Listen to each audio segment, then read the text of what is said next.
হারিয়েছি, যাদের রক্তের বিনিময়ে আজকের এই বাংলাদেশ।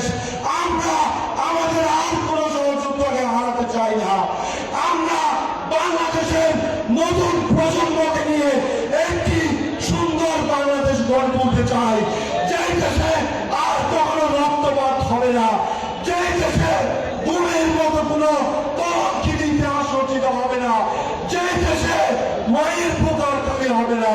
তাই আজকের এই সমাবেশ থেকে যে সমস্ত তরুণ প্রজন্ম উপস্থিত হয়েছেন, সবার প্রতি উদাত্ত আহ্বান জানাবো, আপনারা পাড়া মহল্লায় গিয়ে ছড়িয়ে দেন কেন তরুণ প্রজন্ম দলের শীষ মার্কাকে ভোট দিবে।